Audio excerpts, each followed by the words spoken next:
Oh jamaah, Alhamdulillah. Alhamdulillahirrabbilalamin, senang banget kita masih di Islam itu Indah Ustadz Syah. Ini banyak yang baru bergabung Tema kita jadi adalah awas nanti nggak sah. benar kita udah bahas tentang najis, anjing, kemudian Babi babi, juga. kemudian binatang buas, dan sekarang kita mau bahas Ini tentang ada bercak, misalnya kena bercak najis gitu. Cara ngilanginnya gimana? baik. Aku mohon Bismillahirrahmanirrahim. penjelasan Ustadz. Alhamdulillahirrabbilalamin. Ini masih nemenin nggak? Aku mau temenin apa nggak perlu nih? Nanti ya. Nanti aku Nanti dipanggil panggil aku ya. Baik. Oke.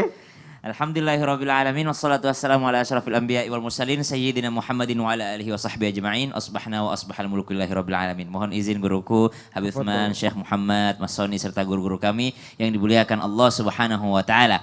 Pakaian yang terkena dengan najis, maka bagaimana cara mencucinya? Hati-hati ketika mencuci pakaian, lalu airnya kurang daripada 2 kullah dan airnya tidak mengalir.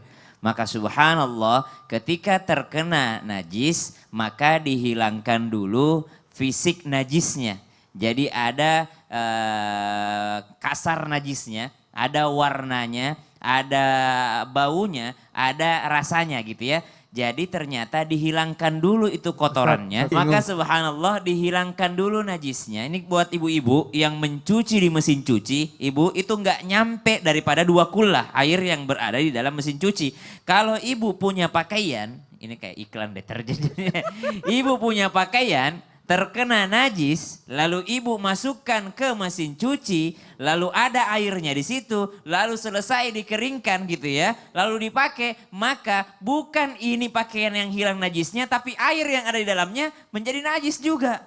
Karena kurang daripada dua kullah. Maka bagaimana caranya? Dialirkan dulu air kepada pakaian yang terkena najis tadi, sebelum dimasukkan ke dalam mesin cuci. Atau cara yang kedua, pakaiannya dulu baru airnya. Kan kita rendam nih, misalnya anak kosan, jangan airnya dulu baru pakaiannya. Oke. Kenapa begitu? Kalau airnya dulu baru pakaian yang ada najisnya, masuk pakaiannya, najis berada di pada air tersebut. Apalagi airnya kurang daripada 2 kullah. Kalau pendapat yang lain mengatakan kalau nggak sampai berubah warnanya si air berarti tidak najis juga airnya. Kalau nggak sampai berubah warnanya atau aromanya atau rasanya berarti tidak menjadi najis airnya. Tapi kalau Syafi'iyah, kalau nggak sampai 2 kullah atau 216 liter ya kurang lebih, maka dia akan menjadi najis airnya. Maka caranya alirkan, hilangkan dulu najisnya. Hilangkan najisnya, setelah dihilangkan barulah dia direndam bersama atau dimasukkan ke dalam mesin cuci. Ini sepele tapi mungkin subhanallah banyak yang masih keliru di dalamnya. Nah sekarang tidak menemukan air sebanyak itu. Waduh, lalu terkena najis. Maka caranya sama. Intinya dialirkan airnya. Coba sini Son. Oke. Intinya mengalir airnya. Nih kan habis ya terkena najis misalnya. Tapi terkenanya di bawahnya doang. Sini. Boleh nggak dipakai sholat?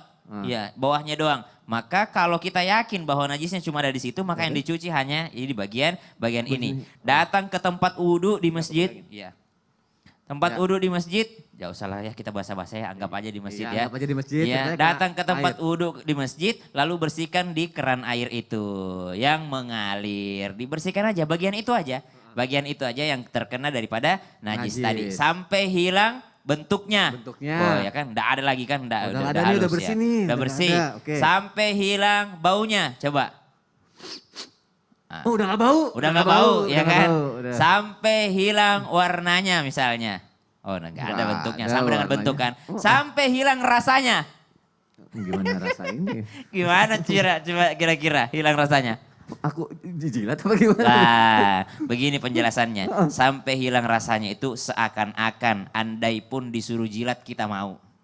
Oh gitu, kita yakin kalau udah hilang nih. Udah gak gitu. ada nih, sama dengan orang istinja. Iya. Orang istinja udah hilang bentuknya, dia cebokan, udah hilang bentuknya, udah dicium udah nggak ada baunya, lalu udah hilang juga rasanya. Mas dijilat nggak ya gitu? Tapi kalau disuruh jilat pun kita mau. Kenapa? Karena kita udah yakin bahwa dia udah bersih gitu. Maksudnya bukan berarti kita dijilat pakaian. Baik sampai kita yakin ya, Masya Allah. Allah Ta'ala. Ustaz Syam terima kasih untuk penjelasannya. Ini aku bawa lagi nggak jadi aku kasih, aku udah tahu cara bersihinnya sekarang. Alhamdulillah ya jamaah, pagi hari ini pembahasan kita lengkap banget, komplit semuanya tuh ya. Dari najis-najis yang tidak diperbolehkan sampai katanya malah ada katanya najis yang bisa dimaafkan.